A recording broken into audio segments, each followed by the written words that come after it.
नित्यानि शरीराणि विभो देव शाश्वत नित्यं सन्निहितो मूर्तिं कर्तव्यो धर्म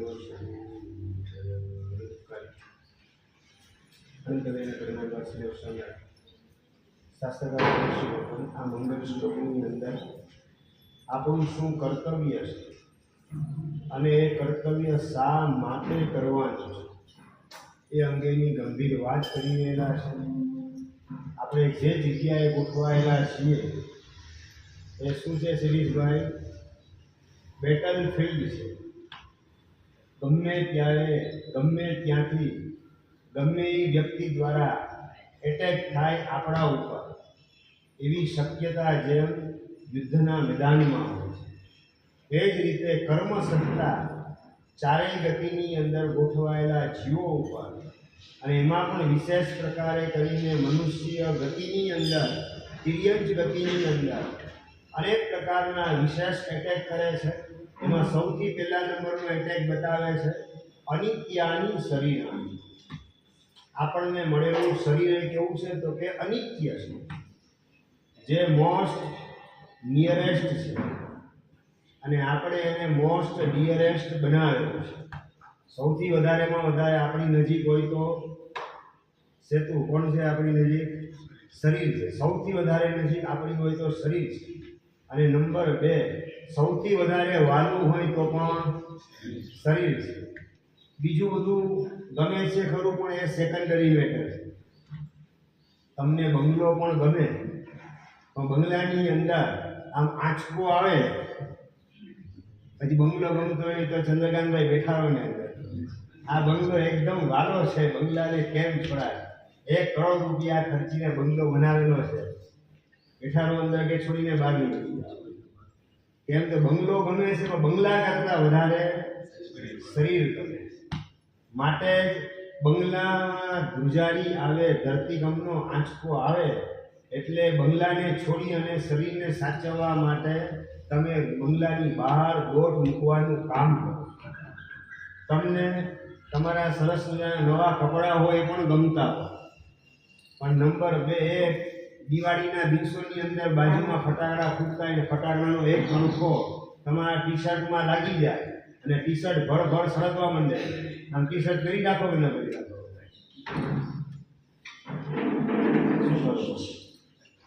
ટી શર્ટ ગમે છે, પૈસા ખર્ચીને ટી શર્ટ લીધેલું છે, સામે ચાલી લીધેલું છે, મનપસંદ ડિઝાઇન વાળું ટી શર્ટ ખરીદેલું છે, પણ જેવો કણખો ફટાકડાનો લાગે ને આગ પકડે ટી શર્ટ એટલે ઊંચકીને કાઢીને એને ફેંકવાનું કામ કરે. ટી શર્ટ ગમે જ ખરું, પણ ટી શર્ટ કરતાં વધારે શરીર ગમે. માટે શરીરને સાચવવા ટી શર્ટ ગમતું હોવા છતાં એને ફગાવવાનું કામ તમે કરો. આગળ વધીને ચશ્મા તમે પહેરેલા હો ને તમારી મનપસંદ ડિઝાઇનવાળા ચશ્મા હોય, ફ્રેમ સારામાં સારી હોય, ગોલ્ડન ફ્રેમ તમે લીધેલી હોય અને ગોગલ્સ ચશ્મા પહેરેલા હોય, પણ નંબર 2 એક્સિડન્ટની અંદર એ ચશ્મા તૂટી જાય અને ચશ્માનો કાચ અંદર ઘૂસી જાય. શું કરો તમે? ચશ્માને સાચવો કે આંખને સાચવો? આંખને સાચવો. ચશ્મા ગમે છે પણ ચશ્મા કરતાં વધારે આંખ ગમે છે. આંખ એટલે શરીરનો એક અવયવ છે, શરીરનો એક ભાગ છે. એટલે સૌથી વધારે પ્રેમ હોય તો અનાદિ કાળથી આપણને આપણા શરીર ઉપર પ્રેમ છે, પણ એ અંગે રેડ સિગ્નલ દેખાડવાનું કામ શાસ્ત્રકાર ભગવંત કરી રહેલા છે કે અનિત્યાની શરીરાણી.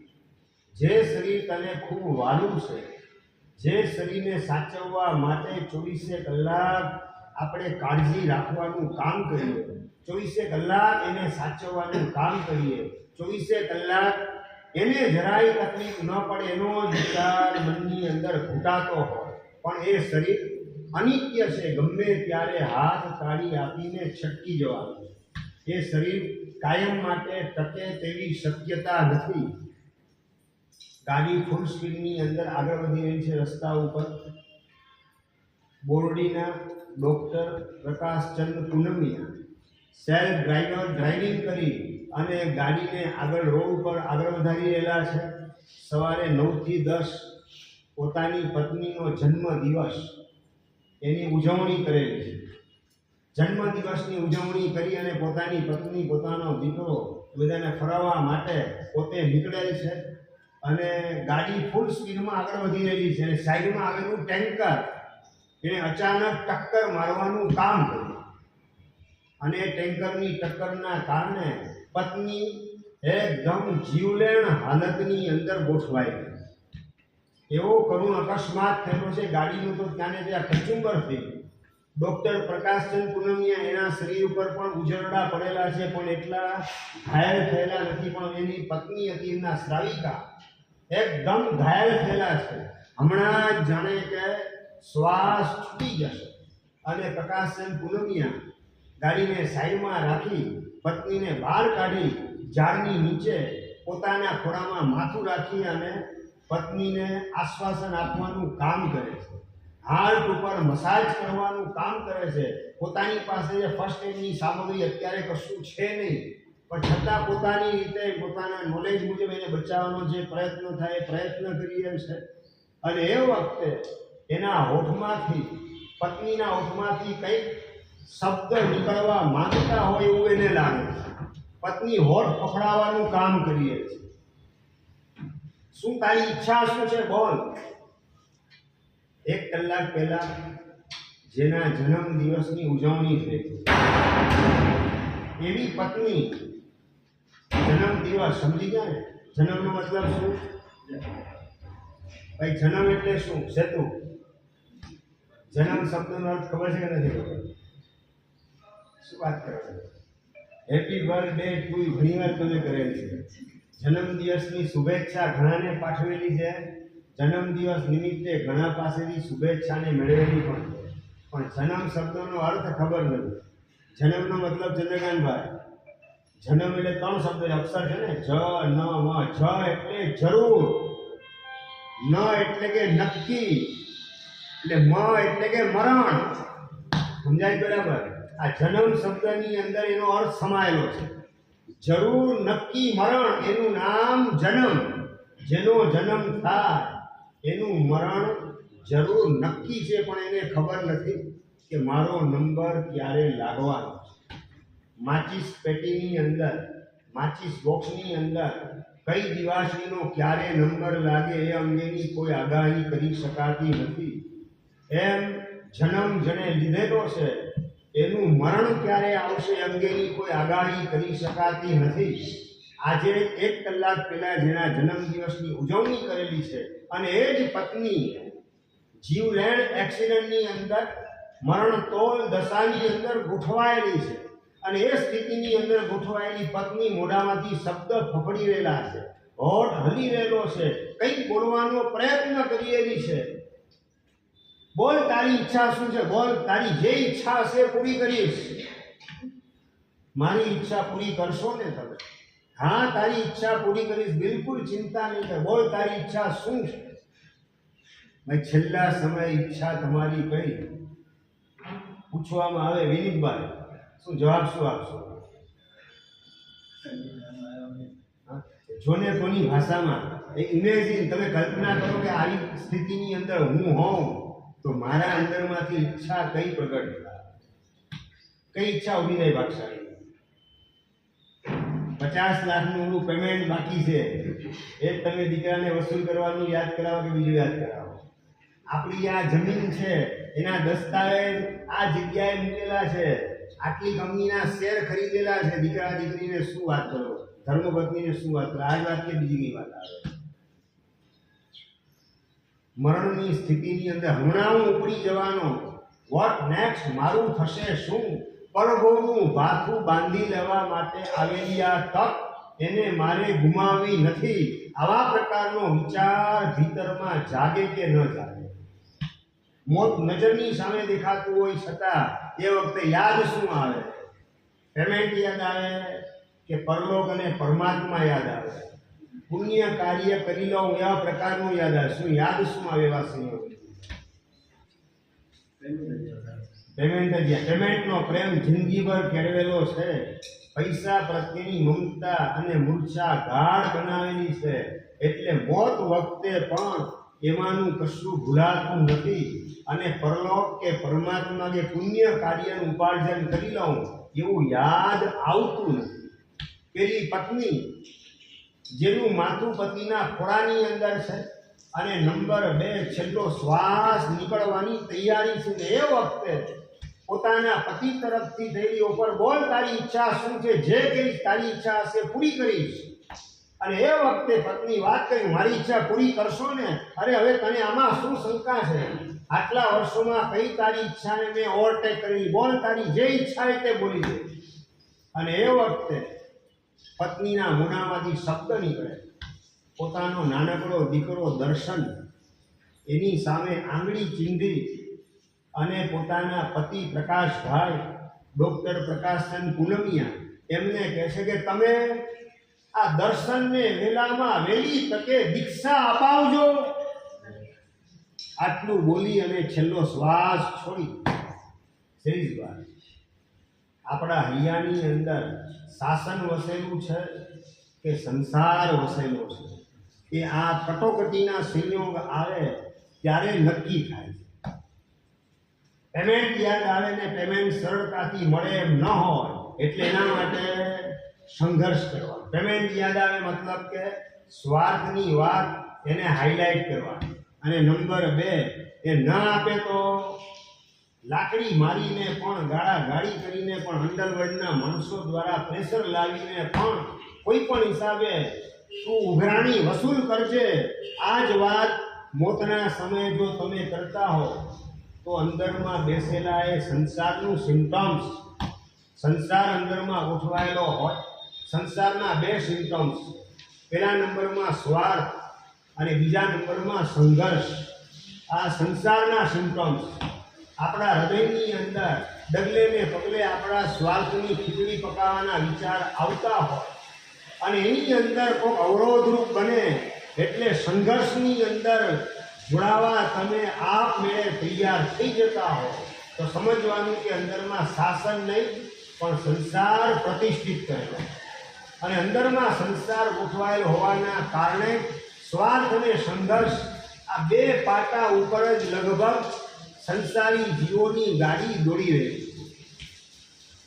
શાસન હૈયામાં વસેલું હોય તો સ્વાર્થના સ્થાનની અંદર પરાર્થ ગોઠવાઈ જાય. આ ડૉક્ટર પ્રકાશચંદ પૂનમિયાના ધર્મ પત્ની એના હૃદયની અંદર શાસન વસેલું હતું અને એના જ કારણે પરાર્થ એટલે પરોપકાર, બીજાનું કલ્યાણને મંગલ કરવાની ભાવના એને કહેવાય પરાર્થ. અને આ પરાર્થની ભાવના શાસન હૈયામાં વસેલું હોય તો જ પરોપકાર કરવાનો ભાવ જાગૃત થઈ શકે. પરાર્થના ભાવ જાગે, પરાર્થનો પરિણામ જાગે અને સાથે સાથે સમજે છે કે માનવ જીવનનો એક જ સાર, આગળ બોલો, માનવ જીવનનો એક જ સાર સંયમ વિના નહીં ઉદ્ધાર. આ પરમાર્થ એના હૃદયની અંદર વસેલો. આ પરાર્થ અને પરમાર્થ આ 2 શાસન હૈયામાં પ્રતિષ્ઠિત થયેલ છે. એના સિમ્પટમ્સ આપણા હૃદયની અંદર સંસાર પ્રતિષ્ઠિત થયેલો હોય તો સ્વાર્થ અને સંઘર્ષ એ જ હાઇલાઇટ થવાના દરેક પ્રસંગની અંદર. તમે બસમાં બેસો તો સૌથી પહેલા શું કરો? બસની અંદર તમે ચડો સૌથી પહેલા સીટ ગોતો. સીટ પાછી કઈ જગ્યાએ? હા, બારી પાસેની સીટ ગોતવાનું કામ કરો. અને બારી પાસે કોઈનો સામાન પડેલો તો ખસેડીને તમે ત્યાં ગોઠવાઈ જાઓ. અને જેનો સામાન હોય ને, ભાઈ મારી અહીંયા જગ્યા હતી, મારો સામાન મને ખબર નહીં, તો સામાન તો સાઈડમાં પડેલો હતો. સેતું શું થાય? આ સંઘર્ષની અંદર ગોઠવા માટે તમે તૈયાર થઈ જાઓ.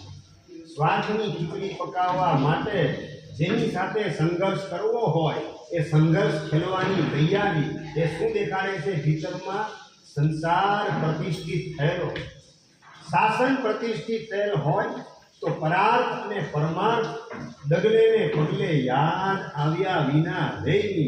પરાર્થ એટલે કે પરોપકારની ભાવના. હું તો જવાની પરલોકમાં, પણ મારા દીકરાનું મંગલ ને કલ્યાણ એનું બુકિંગ કરાવી. મારો દીકરો જીન શાસનનો શણગાર એવો અણગાર બની જાય, આવી મારી વર્ષોથી ભાવના હતી. શ્રાવકની ભાવના એને ડોક્ટર બનાવવાની હતી. શ્રાવકની ભાવના એને MS કરવો. પોતે ડોક્ટરનો દીકરો એટલે ડોક્ટરની ભાવના થઈ, મારો દીકરો, હું MBBS તો મારો છોકરો એ MS થાય ને MD થાય. આ પ્રકારનો પ્લાન. મારો દીકરો MS થાય એવો પ્લાન પપ્પાનો છે, અને મમ્મીનો પણ પ્લાન MS જ છે. નહીં સમજાય? મહારાજ સાહેબ સમજાય છે બરાબર? એને MS બનાવવો છે ને મહારાજ સાહેબ બનાવવો છે મારા દીકરા. અને પપ્પાની ભાવના માસ્ટર ઓફ સર્જન. મારે મારા દીકરાને MS સર્જન બનાવવો છે. અને પત્ની જે છે એ આ આવેલી મોતની વેદના નજરની સામે હોવા છતાં પણ પોતાની આ અંદરની ભાવનાને સાકાર કરવા માટે પતિ પાસે પ્રોમિસ માગી લે. એક મને વચન આપી દો, આ દર્શનને તમે વહેલી તકે દીક્ષા અપાવવાનું કામ કરો. અંતિમ સમયે મૂકેલી આ વાત પતિ ઇનકાર કરે એવી કોઈ શક્યતા છે જ નહીં. ખાતરી છે પોતાને કે આ સમયમાં આ સ્થિતિની અંદર મારી વાતનો ઇનકાર એ નહીં કરે. પોતાની વાતને ગૌણ કરી મારી વાતને મુખ્ય બનાવશે, અને એમાં મારા દીકરાનું કલ્યાણ થઈ જતું હોય. એ પરાર્થનો ભાવ અને પરમાર્થ તરીકે સંયમની સાધના એ હૈયામાં વસેલી છે. માનવ જીવનને પામી શાસનને પ્રાપ્ત કરી અને પરમાર્થને સાધવો એટલે કે સંયમની સાધના કરવા દ્વારા આત્માને પરમાત્મા બનાવવાના માર્ગે વહેલી તકે ગોઠવી દેવો એ જ પરમાર્થ છે. પરમ એટલે પ્રકૃષ્ટ એવો અર્થ છે. પ્રકૃષ્ટ એવા પ્રકારનું પ્રયોજન છે માનવ ભવને મેળવવાનું. આ માનવ ભવની પ્રાપ્તિનું પ્રકૃષ્ટ પ્રયોજન યાદ કેટલું આવે? દીકરાને જોઈ અને શું યાદ આવે? કઈ દીકરો દીકરી 18 વર્ષના, 19 વર્ષના, 20 વર્ષના થાય, વિચાર શું આવે મનમાં? વિનીતભાઈ, શું વિચાર આવે? 20 વર્ષનો દીકરો થયો, હવે શું કરવાનું? આપણે આ 2 BHK માં રહીએ છીએ, અહીંયા કંઈ છોકરી મળે એમ લાગતું નથી. 2 BHK માંથી 4 BHK ની અંદર ગોઠવાઈ જાય, અથવા તો એના માટે નવો સ્પેશિયલ ફ્લેટ લેવાનું કામ કરો. નવો એક્સ્ટ્રા ફ્લેટ હશે તો આપણા દીકરાને કહો પોતાની દીકરી આપશે. દીકરો 18 ને 20 વર્ષની ઉંમરે પહોંચે એટલે એના માટે ફ્લેટ લેવાનું તમને યાદ આવે. દીકરી 20 અને 22 વર્ષની થાય એટલે એના માટે કોઈ મૂર્તિઓ ગોતવાનું યાદ આવે. પણ કે દીકરો ને દીકરી 18, 20 ને 22 વર્ષની ઉંમરે પહોંચે ત્યારે એના માટે કોઈ સદગુરુની શોધ કરું, આવું યાદ આવે? ચંદ્રકાંત એ યાદ નથી આવતું. મતલબ કે અંદરમાં શાસનની પ્રતિષ્ઠા કરે કે સંયમની કે સંસારની? શની ભાઈ? શાસનની પ્રતિષ્ઠા કે સંસારની? સંસારની પ્રતિષ્ઠા કરી માટે દીકરો દીકરી ઉંમર લાયક થાય એટલે એના માટે કોઈ મૂર્તિઓ શોધવાનો, અને મારા દીકરા માટે નવો ફ્લેટ ખરીદી લઉં તો કોઈક છોકરી આપશે, પોતાની એનું ઠેકાણું પડશે, આ વિચાર મનની અંદર ઉગે એટલે સંસાર પ્રતિષ્ઠિત છે હૃદયની અંદર, શાસન નહીં. અને પ્રકાશચંદ પૂનમિયાના શ્રાવિકા એના હૈયાની અંદર શાસન પ્રતિષ્ઠિત થયેલ છે. માટે પરાર્થ એટલે કે એનું કલ્યાણ થાય, પરોપકાર કરવાનો ભાવ, સંતાનના આત્માનું કલ્યાણ થાય ને મંગલ થાય એવા પ્રકારનો ભાવ. અને બીજા નંબરમાં પરમાર્થ સદાય પરમ પ્રયોજન માનવ ભવનું હોય તો આત્માને પરમાત્મા બનાવવા માટે પ્રવજ્યાના માર્ગે ડગલા માંડવા એ પરમાર્થ છે. આવા પ્રકારની સમજણ ગોઠવાયેલ હોવાના કારણે, આવા પ્રકારની સમજણ ચોખ્ખી થયેલી હોવાના કારણે છેલ્લો શ્વાસ છોડતી વખતે પોતાના પતિ પાસે પ્રપોઝલ મૂકે છે, આ દર્શનને વહેલી તકે તમે દીક્ષા અપાવજો. આટલું બોલી અને છેલ્લો શ્વાસ એમના શ્રાવિકા છોડી દે છે. અને એના પ્રતાપે જીન શાસનને મુનિરાજ શ્રી દક્ષ વિજય મહારાજ એની ભેટ પ્રાપ્ત. સમજાય છે બરાબર? લબ્ધિસુરી મહારાજના સમુદાયની અંદર એ મહાત્મા યુવાનને દીક્ષા અપાવવાનું કામ ડૉક્ટર પ્રકાશચંદ પૂનમિયા કરાવે. વાત મારે એ કરવી છે કે શરીર તો અનિત્ય છે જ, પણ અનિત્ય શરીરના માધ્યમથી નિત્ય એવું મોક્ષનું સુખ જો સાધી શકાતું હોય તો એના જેવો સદુપયોગ આ માનવ શરીરનો બીજો કોઈ હોઈ શકે નહીં. આવી સમજણ મનની અંદર કેટલી ચોખ્ખી થઈ. માનવ ભાવ મળ્યા પછી, માનવનું શરીર મળ્યા પછી એનો મેક્સિમમ સદુપયોગ, એનો વિચાર કરવાની વાત આવે ત્યારે તમને માત્ર પૈસા ને પેમેન્ટ અને આ વખતે વેકેશનમાં ક્યાં જવું તો કે ઊટી ફરવા માટે જવું. ગયા વખતે મૈસૂર જઈ આવ્યા. આજ બધું યાદ આવે.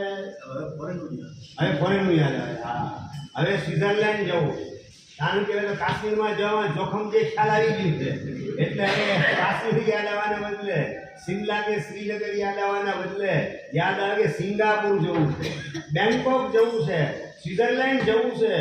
અલ્યા ભાઈ, આર્ય દેશને છોડીને અનાર્ય દેશમાં દાટેલું છે શું? અને તમે તમારા દીકરાને કેનેડા મોકલવાનું કામ કરો, યુએસ મોકલવાનું કામ કરો અને યુએસથી ટ્રમ્પ ઇન્ડિયામાં ધકેલવાનું કામ કરે પાછું. આ સ્વાર્થ અને સંઘર્ષમાં જ તમારું જીવન આમ ને આમ પૂરું થઈ જાય. કેનેડામાંથી ધકેલવાનું કામ થાય ઇન્ડિયનને. જાઓ તમે તમારા દેશની અંદર. તમને આ બધું યાદ નથી, આ સમજણ નથી તમારી પાસે. આ બધું સમજો છો મારા કરતા તમારી પાસે સમાચાર વહેલા, છતાં પણ અંદરમાં પડેલો મોહ, અંદરમાં પડેલી મોહ દશા, એના કારણે એટ્રેક્શન અનાર્ય દેશનું થાય છે. અને અનાર્ય દેશનું એટ્રેક્શન હોય તો આવતા ભવની અંદર જન્મ અનાર્ય દેશમાં થશે, આર્ય દેશમાં નહીં. અને પુણ્ય પરવારેલું હશે તો અનાર્ય દેશમાં, એટલે આફ્રિકાના જંગલમાં હપસી તરીકે જન્મ થાય. જ્યાં ગુલામ પ્રથા આજે પણ ચાલુ છે જંગલના વિસ્તારમાં, અને કોક શ્રીમંતને ત્યાં જીવતા વેચાઈ જવાનું, ગુલામ તરીકે જીવનભર ગુલામી સ્વીકારી અનાર્ય દેશ મેળવી અને મળેલો માનવનો મનખો આમ ને આમ વેડફી નાખવાનો, એવા પ્રકારની કોઈ ભૂલ મારે કરવી નથી. અનાર્ય દેશ એનો પ્રેમ ઊભો કરવા દ્વારા આવી સમજણ તમારી પાસે કેટલી મળે નહીં? ફોરેન ફરવાનો પ્લાન બનાવો ત્યારે આયુષ્યમાં આવું ત્યાં બંધાઈ જશે તો કદાચ યુએસમાં તમારો જન્મ થાય પણ ત્યાં હોટલની અંદર વેઇટર તરીકે આખી જિંદગી પસાર કરવી પડે. વિનીતભાઈ મંજૂર છે? આ ફોરેનનો ક્રેઝ ચારે બાજુ આજે વધેલો છે. એમાં પણ જૈનોની અંદર વધતો જાય છે ફોરેનનો ક્રેઝ. દીકરા દીકરીને ક્યાં મોકલવા? ફોરેન મોકલ્યા. અલ્યા ભાઈ, ફોરેનમાં શું દાટેલું છે?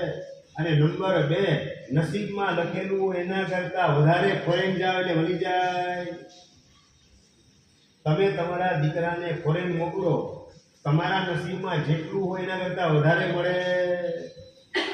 કે તમારે તમારો દીકરો હાથમાંથી ખોઈ નાખવો પડે. ચંદ્રકાંતભાઈ, દીકરો ખોઈ નાખવો પડે. ત્યાં પરદેશની અંદર કોઈ છોકરીના લફરામાં આવી જાય, લવ થઈ જાય અને ત્યાં રહી જાય. તમને ખબર પડે નહીં કે મારા દીકરાના લગ્ન પણ થઈ ગયા. પહેલા મને મોકલતો તો 25,000 રૂપિયા દર મહિને, હવે 25,000 માંથી 20, 15, 5 અને મોકલવાનું બધું બંધ થઈ ગયું. 6 મહિનાની અંદર કોકની સાથે એંગેજ થઈ ગયેલ છે, મેરેજ થઈ ગયેલ છે અને દીકરો મા બાપને ભૂલી જાય. પૈસા વધુ મેળવવાની લાઈની અંદર દીકરો પણ ગુમાવવો પડે. મતલબ કે વ્યાજ લેવા જતા મૂડી પણ ગુમાવવી પડે. એવા પ્રકારની મૂર્ખામી કેટલાય અત્યારે કરેલા છે વર્તમાન કાળની અંદર. એની અંદર મારો નંબર લગાવવો નથી. યાદ આવે? આ સમજણ નથી. આ ચીનવાણીનું શ્રવણ કરવાના માધ્યમથી આપણે આપણી સમજણને ચોખ્ખી કરવાની છે કે અનિત્ય એવા શરીર માટે, અનિત્ય એવી સંપત્તિ માટે, અનિત્ય એવી સત્તા માટે અણમોલ એવો માનવ ભાવ જે અનંત કાળે મળેલો છે, આમ ને આમ મારે વેડફી નાખવો નથી. આમ ને આમ કચરાપટ્ટી જેવું જીવન જીવવાની અંદર મારે આ માનવનો મનખો એને ખતમ કરવો નથી, ખલાસ કરવો નથી. આવી અંદરમાં જેટલી સમજણ ચોખ્ખી હોય તો અનિત્ય શરીર છે ભગવાનની વાત સાંભળી અને શરીર પડે એની પહેલા કર્મને પાડવાનો પ્લાન મારો આ જ ભવની અંદર બનાવી દઉં, આવા પ્રકારના ભવ્ય ભાવ જાગ્યા વિના રહી. અચાનક શરીરની અંદર ગળામાં દુખાવો, પેટમાં દુખાવો, ડોક્ટર પાસે ચેકઅપ કરાવવા ગયા અને ડોક્ટરે બાયોપ્સી કરાવવું પડશે.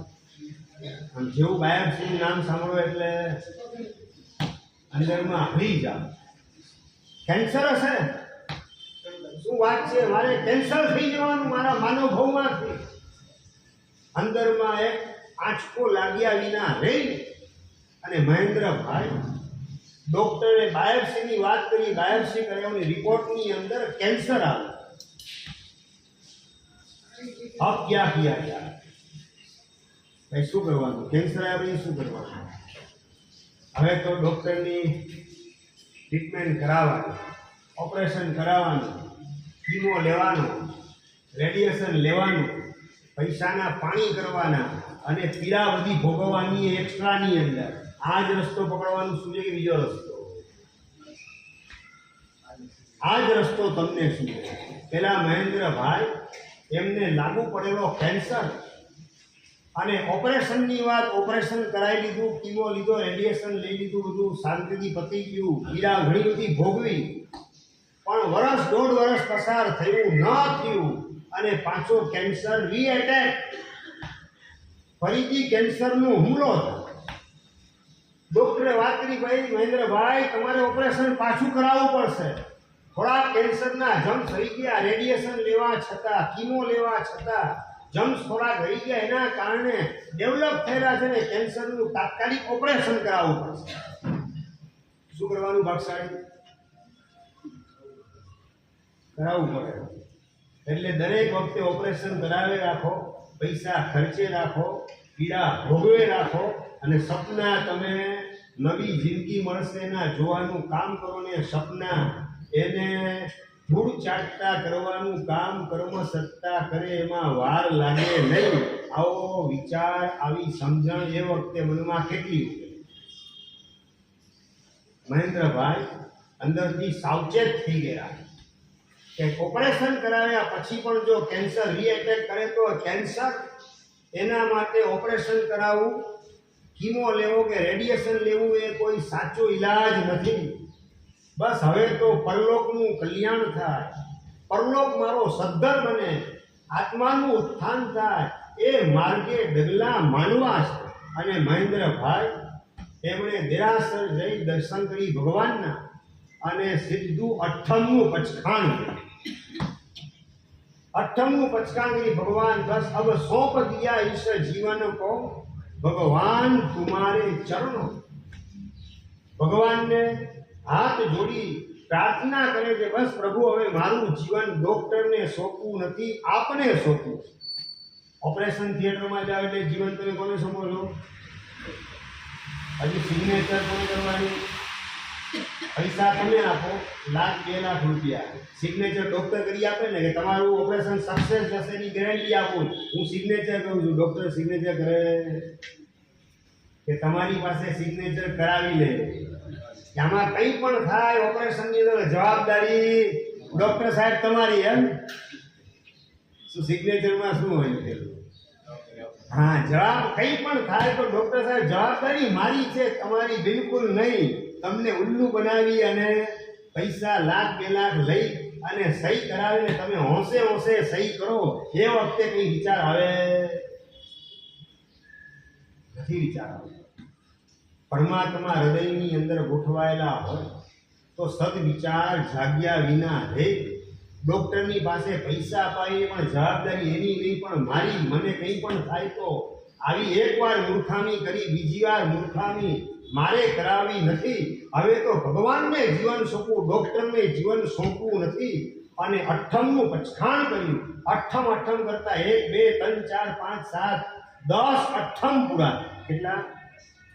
માસ કમળ રંગે ચંગે પરિપૂર્ણ કર્યું. અને માસ કમળ પૂરું થતાની સાથે વોમિટ થઈ અને વોમિટની અંદર કેન્સરની જે ગાંઠ હતી એ આપમેળે નીકળી ગઈ.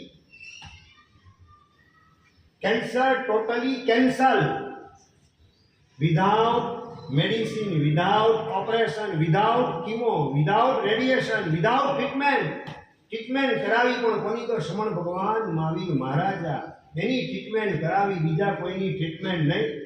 અને માસ ખમણના પ્રભાવે નવું જીવન પ્રાપ્ત થઈ ગયું. કેન્સર એ કેન્સલ થઈ ગયું. ડૉક્ટર પાસે ઘરનાનો આગ્રહ હતો એટલે ચેકઅપ માટે ગયા અને ડૉક્ટર વાત કરે, મહેન્દ્રભાઈ કેન્સર તમારો મટી ગયો, કોની ટ્રીટમેન્ટ કરાવી? અને મહેન્દ્રભાઈ વાત કરે, ભગવાન મહાવીર મહારાજા પાસે ટ્રીટમેન્ટ કરાવી, બીજે ક્યાંય ટ્રીટમેન્ટ માટે ગયેલ નથી. મારા ડૉક્ટર ભગવાન મહાવીર મહારાજા.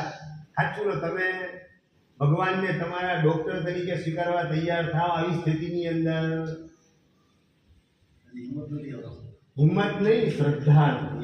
હિંમત હજી સેકન્ડ સ્ટેપ છે. સૌથી પહેલી તો શ્રદ્ધાની વાત છે.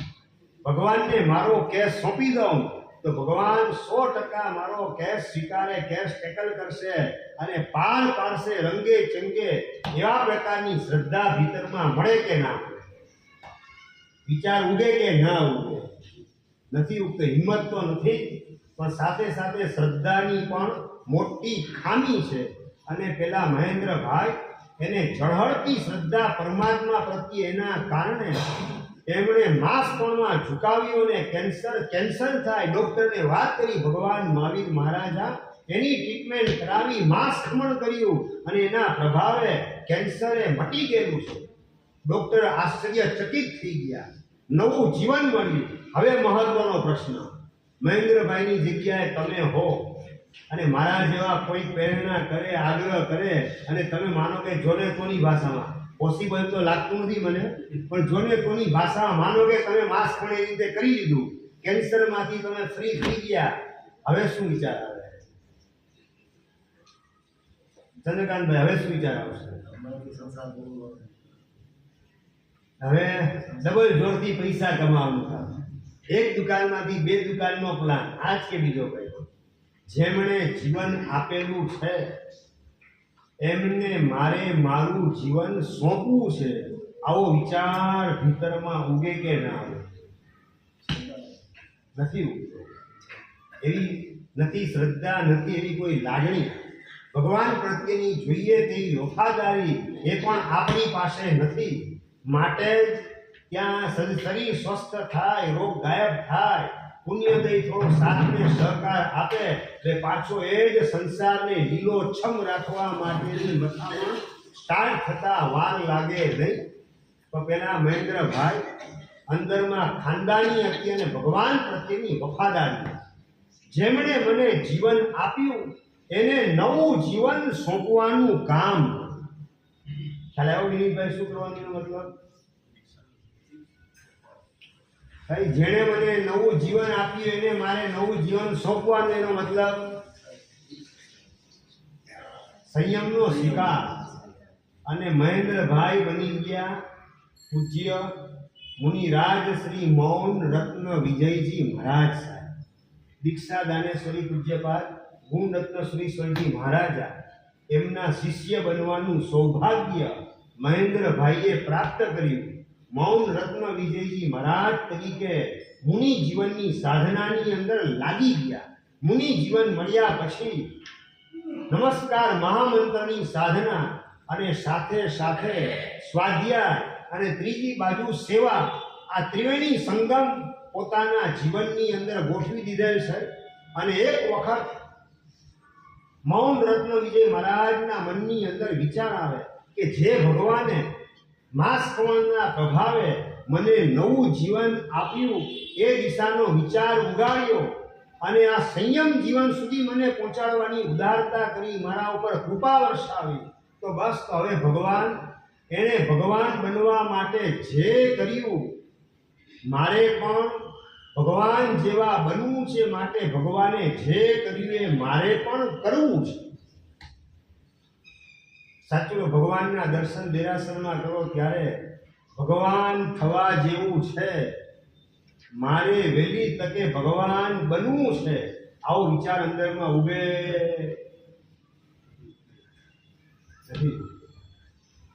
મોત પહેલા ધનવાન કેમ ન બન્યો એનો પશ્ચાતાપ ઘણાના મનમાં મોતના બિછાના ઉપર કોડેલા હોય ત્યારે હોય છે. પણ મોત પહેલા ભગવાન બનવાની સાધના કેમ ના કરી એનો પશ્ચાતાપ કેટલાના મનમાં હશે. ભાઈ મોત પહેલા ધનવાન બનવાનો પ્લાન, ભાગ્યવાન બનવાનો પ્લાન કે ભગવાન બનવાનો પ્લાન?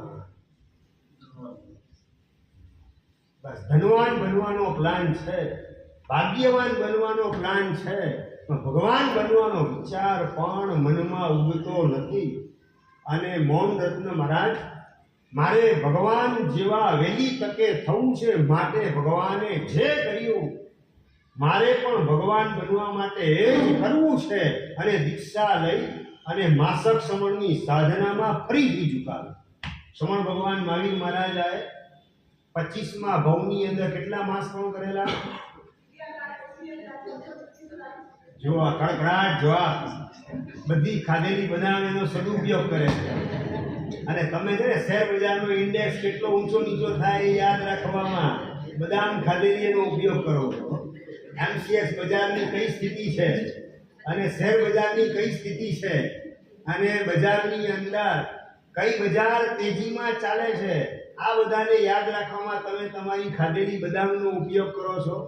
અને આપણા સંઘના સાવિકા માતા એમને કડકડાટ જવાબ આપ્યો કે નંદન રાજર્ષિ તરીકેનો 25મો ભવ, છેલ્લેથી 3જો ભવ, અને જો હવે મુજ શક્તિ એસી સવી જીવ કરું શાસન રસી. આવી ભાવના ભાવી, અને ભાવના માત્ર લુખ્ખી ભાવના નહીં, માંસ ખમણના પારણે માંસ ખમણ કરી દીક્ષાના દિવસે નંદન રાજા 24 લાખ વર્ષ સંસારમાં જેમણે પસાર કરેલા છે અને 1 લાખ વર્ષનું આયુષ્ય જેનું બાકી છે, એવી સ્થિતિની અંદર ધન્ય પોટીલા આચાર્ય ભગવાન એમની પાસે પોતાનું સંયમ જીવન, પોતાનું જીવન સમર્પિત કરે, મુનિ વેશને ધારણ કરે, નંદન રાજર્ષિ બને અને દીક્ષાના દિવસે સંકલ્પ કરે, અજ્જ પભી માસાઓ માસમ ચેવ મયે ભૂતવ. આજથી માંડી અને માસાઓ માસમ એટલે મહિને મહિને મારે વાપરવું. મતલબ કે માસ ખમણના પારણે માસ ખમણ, એની પ્રતિજ્ઞા દીક્ષાના દિવસે જ લેવાનું. ભવ્ય પરાક્રમ સમણ ભગવાન મહાવીર મહારાજા આપે પૂર્વના 3જા ભવમાં કરેલું હતું. બસ તો મારે પણ માસ ખમણ દીક્ષા લઈને કરવું છે. દીક્ષા લઈને માસ ખમણની ઉંમર 68 વર્ષની, 68 વર્ષની ઉંમર.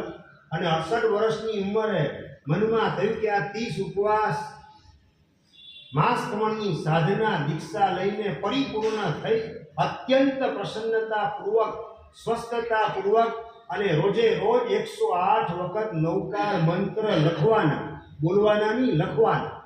108 નૌકાર લખવાના અને બાકીના સમયમાં નૌકારનો જાપ કરવાનો. આ રીતે એકદમ સરસ મજાની માસક સમણની સાધના થઈ. 31નો દિવસ આવ્યો. હવે 31મા દિવસે શું કરવાનું વિનીતભાઈ? પારણું હોય તો તમને પારણાનો પ્રેમ ચિક્કાર છે, એટલે બીજા માટેની વાત ચાલે ને ત્યાંય તમને પારણું યાદ આવે. તમારા માટે તો પારણું આંબેલ ગઈકાલે કરેલું હોય ને તોય આજે પારણું તમને નૌકારથી યાદ આવે. અને આમણે 30 ઉપવાસ કરેલા છે, પણ હવે પારણું કરવું નથી. પ્રભુની કૃપાથી શરીરમાં સ્ફૂર્તિ છે, તાજગી છે, તો પછી આગળ વધવા દે. પારણું ક્યારે કરવાનું હોય શરીશભાઈ? ચંદ્રકાંતભાઈ, પારણું ક્યારે કરવાનું? તપ પૂરો થાય એટલે પારણું. અને શાસ્ત્રકાર કહે છે કે આગળ વધવાની શક્તિ ન હોય તો પારણું. સમજાય છે બરાબર?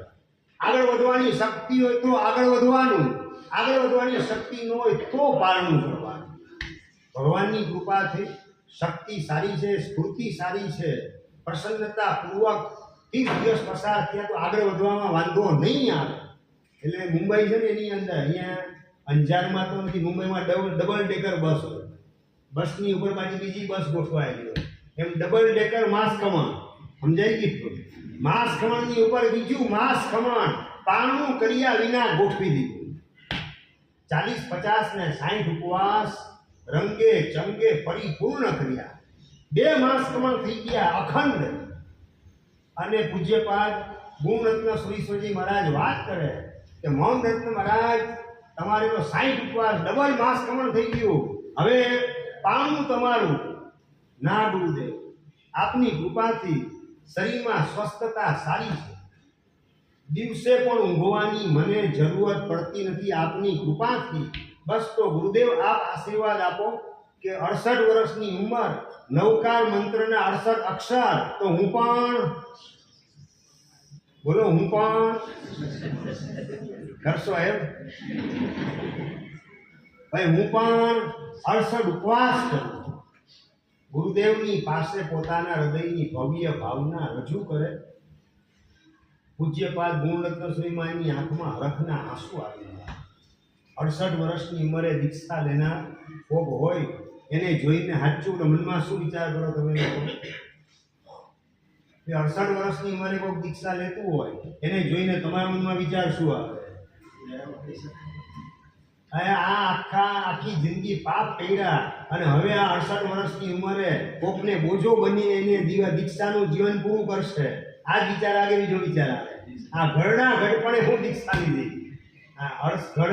મોટી ઉંમરે કોઈ દીક્ષા લે તો ઘરડા ઘડપણે થોડી દીક્ષા લેવાતી હશે. નંબર 2, ચાલો કોઈ 8 વર્ષ ને 10 વર્ષની ઉંમરે દીક્ષા લે તો વિચાર શું આવે? આને તો કઈ સમજણ બમણ છે નહીં, હું દીક્ષા લેવા માટે નીકળેલો છે. આ જ વિચાર કે બીજો વિચાર આવે.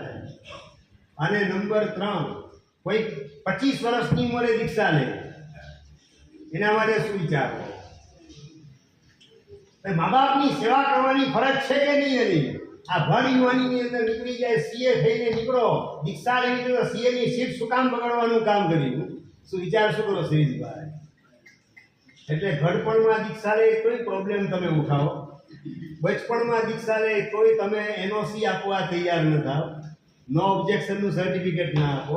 અને યુવાનીમાં દીક્ષા લે એના માટે પણ આંગળી ગીંધણું કરવાનું કામ, કે સમાજ સેવા કરવાની હોય, મા બાપની સેવા કરવાની હોય. હું દીક્ષાના માર્ગે નીકળ્યા તો હું તમને પૂછું, દીક્ષા ક્યારે લેવાની? એની ઉંમર કઈ? ભાઈ દીક્ષા લેવાની ઉંમર કઈ? કોઈ 8 વર્ષ ને 10 વર્ષની ઉંમરે દીક્ષા લઈને જોઈને મનમાં વિચાર, આને વળી સમજણ શું પડે છે? હું તમને કહું કે બાલ મુનિ દીક્ષાની સાધના કરતા હોય એને જે સમજણ હોય છે એવી સમજણ તમારી પાસે ખરી? અમારા બાલ મુનિ ગયા વર્ષે માંડવીની અંદર દીક્ષા લીધી, હજી 1 વર્ષ પૂરું નથી થયું. અષાઢ સુદ નોમના દીક્ષા થઈ. હજી આજે તો અષાઢ સુદ ચોથનો દિવસ, નોમના દીક્ષા 1 વર્ષ હજી પૂરું નથી થયું. દીક્ષા લઈ અને વર્ધમાન તપનો પાયો નાખ્યો, અને વર્ધમાન તપનો પાયો નાખીને 1 વર્ષની અંદર 18 ઓળી પરિપૂર્ણ. હજી 1 વર્ષ પૂરું નથી થયું, એની અંદર 18 ઓળી પરિપૂર્ણ કરી દીધી પાયો નાખીને. અમે પ્રવેશ કર્યો અષાઢી બીજના નયા અંજારની અંદર. એ દિવસે એમણે 18મી ઓળીનો ઉપવાસ હતો. મેં વાત કરી કે તમારી જાહેરાત કરી દઈએ, ના ગુરુદેવ જાહેરાત ના કરશો, જાહેરાત કરશો પારણામાં આપણા માટે દોષિત બનાવશે, એ દોષિત વાપરવું નથી, માટે જાહેરાત કરતા નહીં. સમજાય છે? આ 13 વર્ષની ઉંમરે દીક્ષા લઈ અને જે સમજણ અમારા અરહમયસ મહારાજની પાસે છે એવી સમજણ 13 ના બદલે 23, 33, 44, 53 ને 63 પહોંચ્યા પછી પણ તમારી પાસે આવી સમજણ આવે કે ના? નહીં. 13 વર્ષની ઉંમરે દીક્ષા લઈ 1 વર્ષમાં 18 ઓળીને મારી ઓળીની પણ જાહેરાત કરવાની નહીં. દોષિત ગોચરી બને, ખોટો દોષ મારે લગાડવો નથી. શુક્રવારે ઉપવાસ હતો, શનિવારે ગઈકાલે એમને પારણું થયું. આજે પારણાનો બીજો દિવસ. આજે સવારના પૂર્વમાં મારી પાસે આવ્યા હતા, ગુરુદેવ એકાશનું કરું, અનુકૂળતા છે. શિરીષભાઈ પારણું ક્યારે કર્યું? ગઈકાલે. અને આજે એકાશની રજા માંગવા માટે આવ્યા. એવી સમજણ તમારી પાસે મળે? ભાઈ ખાવત પીવત મોક્ષ માગત એ સિદ્ધદાર સહુ જટમાં, તપ કરીએ સમતા રાખી ઘટમાં. ખાતા પીતા મોક્ષ મળી જશે એવું માનનાર સિરદાર સૌ જટમાં, જટ એટલે જળ, એ જળનો સરદાર. તપ ક્ષમતાપૂર્વક કરતા આવડે તો મોક્ષ સામે ચાલીને ખેંચાઈને આવશે. ક્ષમતાપૂર્વક એટલે અભિમાન મારું પોસાય નહીં, અને સંયમ જીવનમાં દોષિત ગોચરી વગેરેનો દોષ મને લાગે નહીં. પારણા ઉપર પણ એકાશનું કરવાની એમની ભાવના. મારા આગ્રહના લીધે એમણે બેસવું કર્યું. નૌકાશ તો ભૂલી જવાની હો. 1 વર્ષની અંદર એક પણ દિવસ નૌકાશીનું પચખાણ અમારા બાલ મુનિએ કરેલું નથી. આવી સમજણ તમારી પાસે મળે? 1 વર્ષની અંદર એક પણ નૌકાશી નહીં. મિનિમમ બેસણું કરવાનું, મહિનાની 5 તિથિ એકાશના કરવાના. આવા પ્રકારનો અભિગ્રહ 7 વર્ષ માટેનો જેમણે દીક્ષા દિવસે લીધેલો છે. સમજાય છે હું શું કહેવા માંગુ છું? એટલે કોઈ દીક્ષા લેતું હોય બચપણની અંદર, એમને હું સમજણ પડે એવું ક્યાંય હવે બોલતા નહીં. અમે ગાંધીધામમાં હતા, નાકોડા નગરમાં હતા, અને વર્ધમાન નગરમાં ભુજોડીમાં હતા કેરીની સિઝનમાં. અને આખી કેરીની સિઝનની અંદર કેટલા દિવસ કેરી વાપરી હશે અમે શિરીષભાઈ?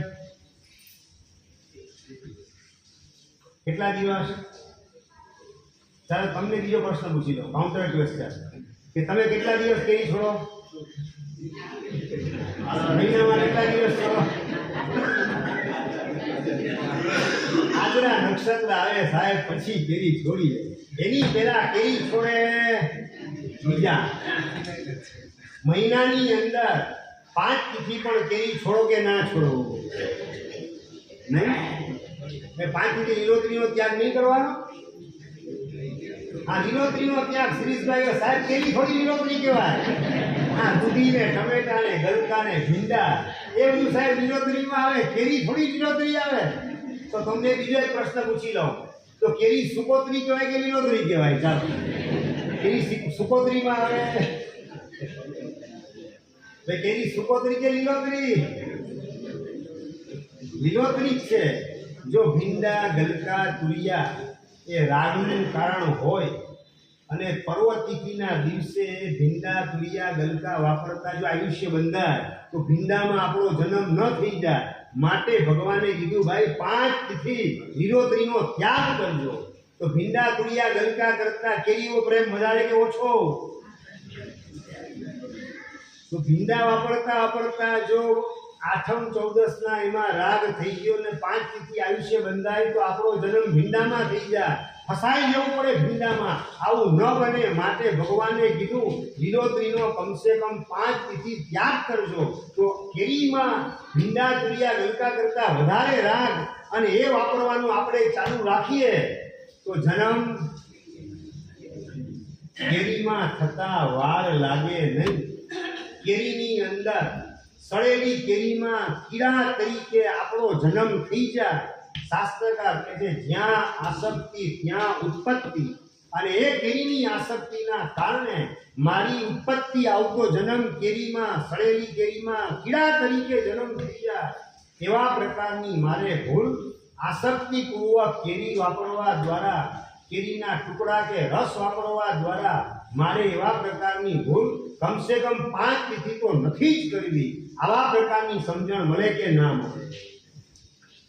5 તિથિ પણ તમે કેરીનો ત્યાગ ના કરી શકો. અને અમારા બાલમુનિએ આખી કેરીની સિઝનમાં માત્ર 2 દિવસ જ કેરી વાપરેલી છે.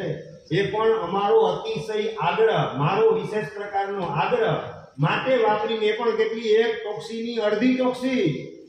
દૂધે વધારે એની કેરીમાં રાગ થાય, મને આ રાગ થાય એવું દ્રવ્ય જોઈએ નહીં, આસક્તિ પોસાય એવું મારે કશું વાપરવું નથી.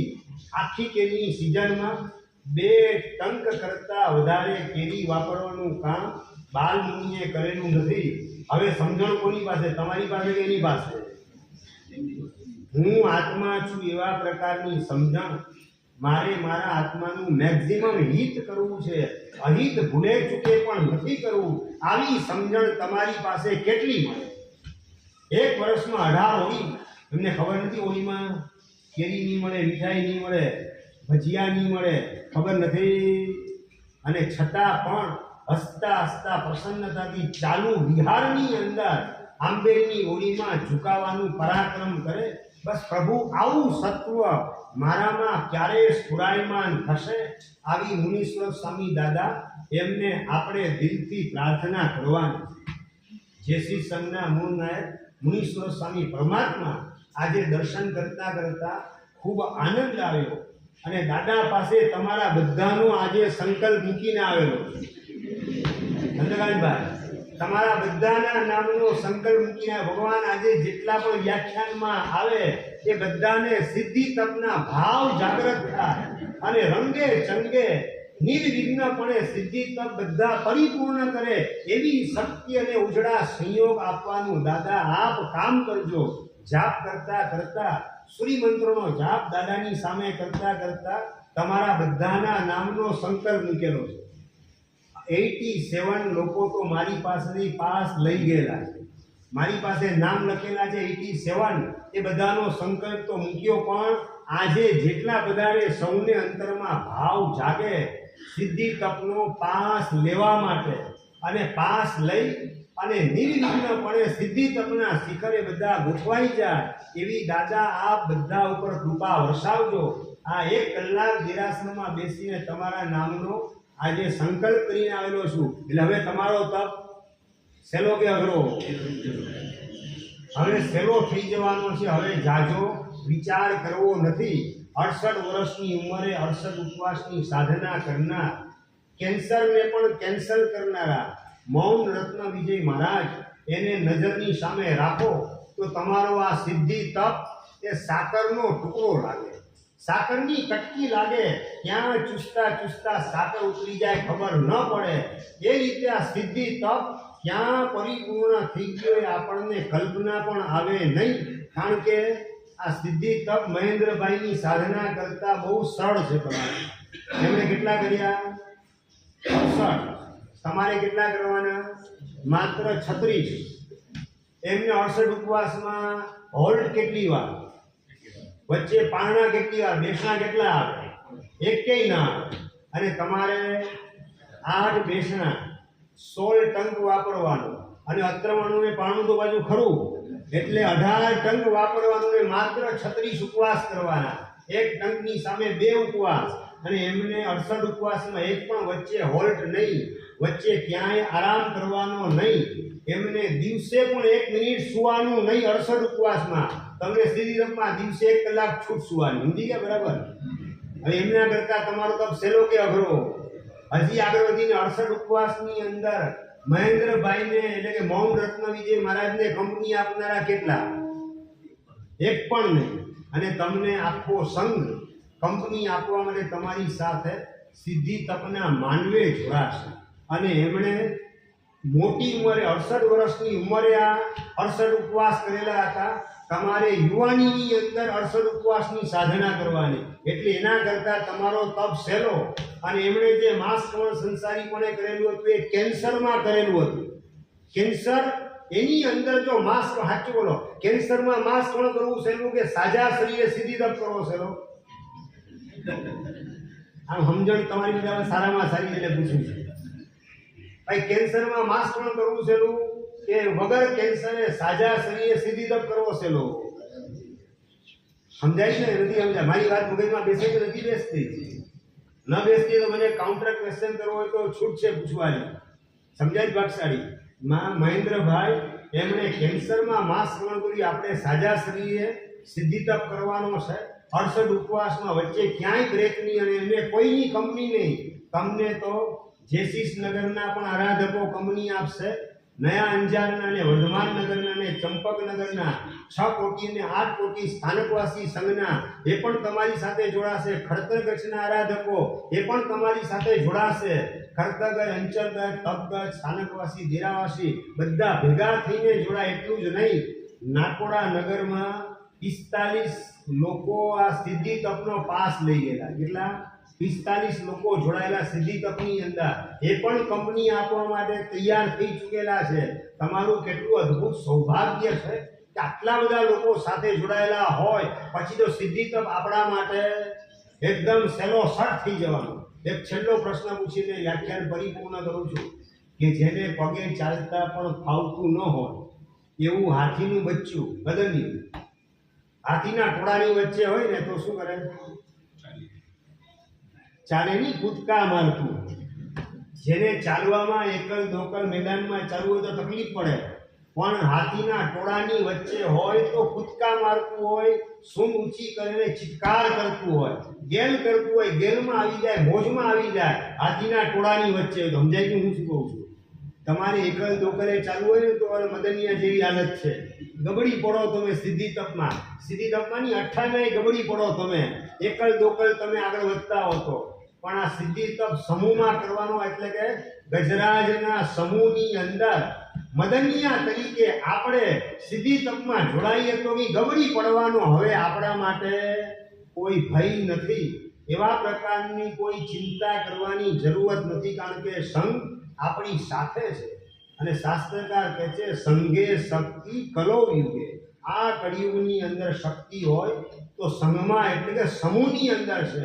તો સમૂહની અંદર આપણે સાધના કરીએ, આપણી સાધના સરળ થઈ જાય.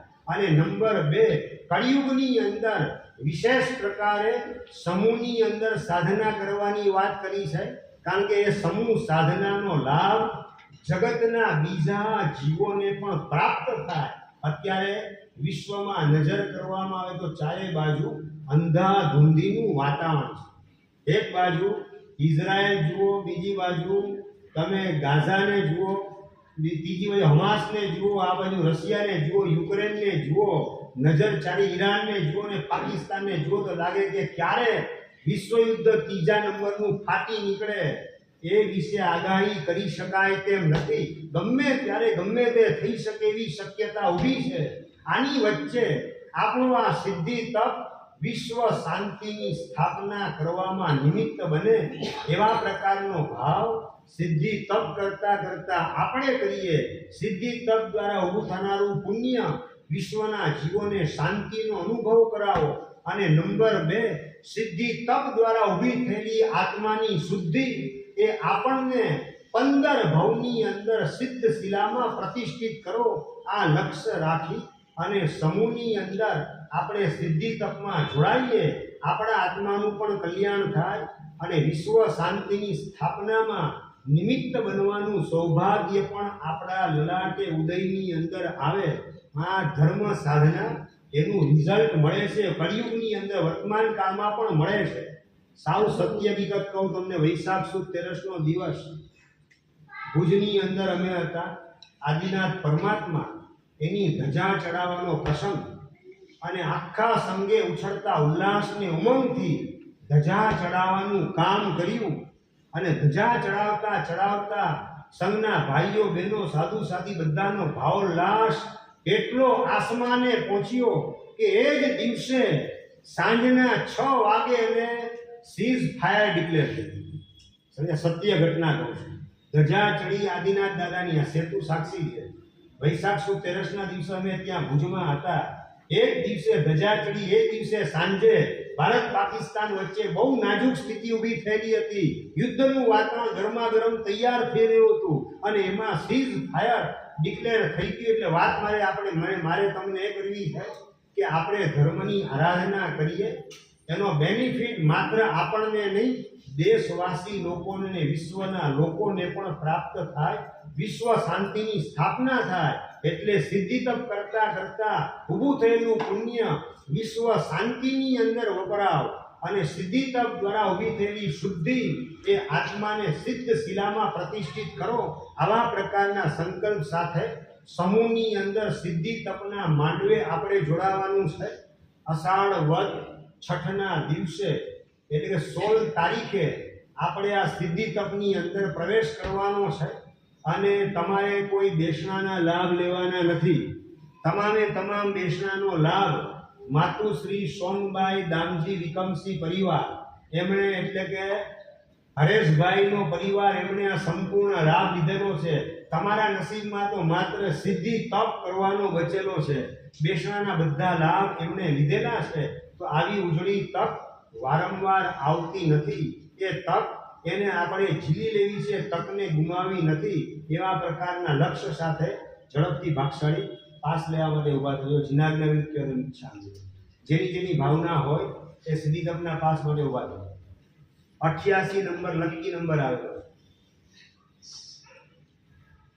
ઝડપથી જેમણે પણ અઠ્ઠમ કરેલો હોય એ આ તપની અંદર ખુશીથી જોડાઈ શકે. 3 બારી સુધીની જેની ભાવના હોય કે આપણે પહેલી બીજી ત્રીજી બારી તપ તો તમને ખબર જ છે. 1 ઉપવાસ બેસનું, 2 ઉપવાસ બેસનું, 3 ઉપવાસ બેસનું, એમ કરતા કરતા 8 ઉપવાસ અને બેસનું, ટોટલ 44 દિવસનો તપ, 18 બેસના, 8 બેસના અને 36 ઉપવાસ કરવાના, અને એ પણ આગળ પાછળ અત્રવર્ણા સાથે. અને આવો તપ અષાઢ વદ પાંચમના અત્રવર્ણામાં આપણે ભેગા થવાનું, અને 1, 2, 3 બારી સુધી પણ જેની ભાવના હોય જોડાવાની એ લોકો પણ પ્રેમથી આ પાસ લઈ શકે છે. પછી લાગે આગળ અનુકૂળતા નથી તો પાસ મને પાછો આપશો તો ચાલશે. સરસ, ધન્યવાદ.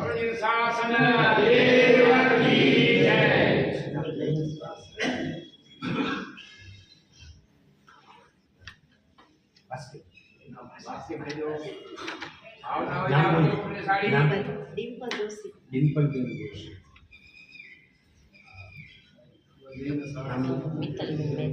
મિત્તલબેન. સરસ, ખૂબ ધન્યવાદ.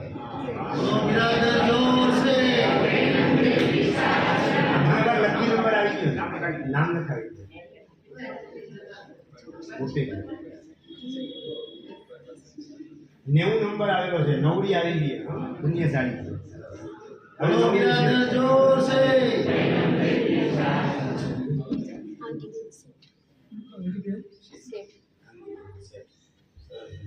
હવે 90 ની સિરીઝ શરૂ થયેલી છે. એ નવડી આવશે બધાને. આવી જજો લેવા પાસ લેવા, અને રેગ્યુલર આવતીકાલે અને પરમ દિવસે 2 દિવસે પણ આ ટાઈમે રેગ્યુલર લખ્યા રહેશે. 9 થી 10 આ જ જગ્યાએ આપણું વ્યાખ્યાન છે. 3 દિવસ રવિ સોમવાર. અઠ્ઠમ સુધી જેની આગળ વધવાની ભાવના એ પણ ખુશીથી પાસ લઈ શકે છે. આખો તપ પૂરો કરવો જ એવો કંઈ આપણે આગ્રહ નથી. મરીને પણ તપ પૂરો જ કરવો પડશે, પાસ લઈશું તો એવો કંઈ આગ્રહ નથી. 3 બારી સુધી આપણે ઉલ્લાસથી આગળ વધવું છે. પછી જેવા આગળ સંયોગ તમારા, બરાબર, તે ધારું પછી ભગવાન ધ્યાન આપજો. દાદા જ બેઠા છે, દાદા જ કરાવવાના. મુનિસ્પર્શ અહીંયા તમારે ખંડાલાનો ઘાટ ચડે ને, આમ એન્જિન એક હોય, ખંડાલાનો ઘાટ આવે એટલે 2 એન્જિન ગોઠવાઈ જાય. એમ અહીંયા એક એન્જિન મુનીશ્વર સ્વામી દાદાનું છે અને બીજું એન્જિન નયા અંજારમાં મારી સ્વામી ભગવાનનું છે. આ 2 એન્જિન ગોઠવાયેલા છે એટલે આપણો ડબ્બો સીધી તરફનો ક્યાં પહોંચી જશે શિખરે એની આપણને ખબર પડશે નહીં. બરાબર? એટલે થોડી બસ માત્ર હિંમત રાખવાની છે. અને સંસારમાં હિંમતની જ કિંમત છે. ખોટી જગ્યાએ તો હિંમત ઘણી બધી કરેલી છે, સાચી જગ્યાએ હિંમત કરવાનો અવસર છે. 3 બારી સુધી પણ જેમની ભાવના હોય પાસ અત્યારે લઈ શકે છે. પછી આવતીકાલે વિચારી આવજો આજે અને કાલે લઈ લો પાસ. હા, જેની ભાવના હોય 3 બારી જેનો જેને અઠમ તો ઘણાય કરેલા છે. અઠમ તો અપોસ દસમીના અઠમ જેમણે કરેલા હોય, પર્યુષણમાં 28 પણ કરેલી હશે, પર્યુષણમાં અઠમ પણ ઘણાએ કરેલા હશે. તો અઠમ 28 વાળા જે ભાગશાળી હોય, ખીર સમુદ્ર વગેરે કરેલો હોય, ઉલ્લાસથી ભાગશાળી જોડાય. આ સમૂહની અંદર સાધના કરવાની છે. કળિયુગમાં સમૂહની આરાધનાનું વિશેષ ફળ સમૂહમાં પ્રાપ્ત થાય. બરાબર છે? થોડી હિંમત કરીને ઘણા બધા તપસ્વી છે. અઠમ ને 28 કરનારા ઘણા બધા બિરાજમાન. થોડી હિંમત કરીને આજે આ 9ની સિરીઝ પૂરી થઈ જાય, 90ની સિરીઝ પૂરી થઈ જાય, પછી સેન્ચુરી પછી આવતીકાલે વાત કરશું. બરાબર છે? આ 90ની સિરીઝ પૂરી થઈ જાય. 50% ઉપર કરેલા છે. ખૂબ ખૂબ ધન્યવાદ. અને હજી આગળ વાત મારે તમને કરવી છે કે પૂજ્યપાદ આચાર્ય ભગવાન કુમુદચંદ્ર સુરીશ્વરજી મહારાજ, એમણે તો પોતાના જીવનમાં 19 સિદ્ધિ તપ કરેલા. કેટલા? 19 સિદ્ધિ તપ. અને એમાં 17 સિદ્ધિ તપ તો ઉપવાસ આંબેલથી કરેલા. ઉપવાસ એટલે બેસણાની જગ્યાએ આંબેલ ગોઠવી કુમુદચંદ્ર સુરીશ્વરજી મહારાજ, શાસન સમ્રાટ સમુદાયના, એમણે જીવનમાં 19 સિદ્ધિ તપ અને 17 સિદ્ધિ તપ તો આંબેલથી કરેલા. અહીંયા કેટલા કરેલા બધા? 1 કે 2 કે 19?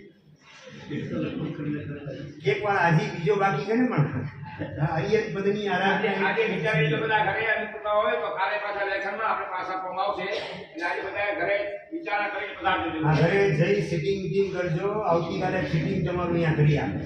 બરાબર છે. ઉલ્લાસ ઉમંગથી આગળ વધી મંગલ કામના. જીનાર્દન ઈચ્છા